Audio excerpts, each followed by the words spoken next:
আসসালামু আলাইকুম ওয়া রাহমাতুল্লাহি ওয়া বারাকাতুহু আউযু বিল্লাহি মিনাশ শাইতানির রাজিম আলা বিযিকরিল্লাহি তাতমাইন্নুল কুলুব ওয়া ক্বালা সাইয়্যিদুনা রাসূলুল্লাহি সাল্লাল্লাহু আলাইহি ওয়াসাল্লাম আশ-শাইতানু জাসিমুন আলা কলবি বানি আদম ফাইযা যাকারাল্লাহা খানাসা ওয়া ইযা গাফালা ওয়াসওয়াসা।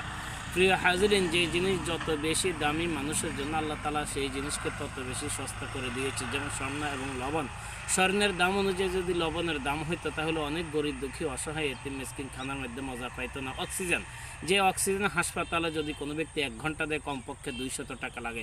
প্রত্যেকটা জিনিস পরিষ্কার করার জন্য কিছু যন্ত্র রয়েছে, যেমন জামা কাপড় পরিষ্কারের জন্য সাবান রয়েছে, ঘর পরিষ্কারের জন্য ঝাড়ু রয়েছে, লোহা পরিষ্কারের জন্য হাতুড়ি রয়েছে।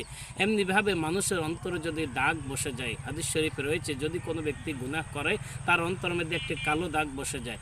যখন জিকির করে তখন কালো দাগ পরিষ্কার হয়ে যায়, আর যদি জিকির না করে, গুনাহ থেকে তাওবা না করে, বসতে বসতে ওই জায়গায় ক্ষত হয়ে যায়। প্রিয় হাজিরিন, জিকির এমন একটা ইবাদত, দাঁড়ানো অবস্থায়, বসা অবস্থায়, শোয়া অবস্থায়, অর্থাৎ শরীরটা সুস্থ থাকলেই এই ব্যক্তি যে কোনো সময় জিকির করতে পারে। আল্লাহ রাসূল এক হাদিসের মধ্যে বলেন, আশ-শাইতানু জাসিমুন আলা কলবি বানি আদম। প্রতিটি মানুষের অন্তরের মধ্যে শয়তান গেঁড়ে বসে। যখন এই ব্যক্তি ফাইদা যাকারাল্লাহা খানাসা, যখন এই ব্যক্তি জিকির শুরু করে শয়তান দৌড়তে থাকে।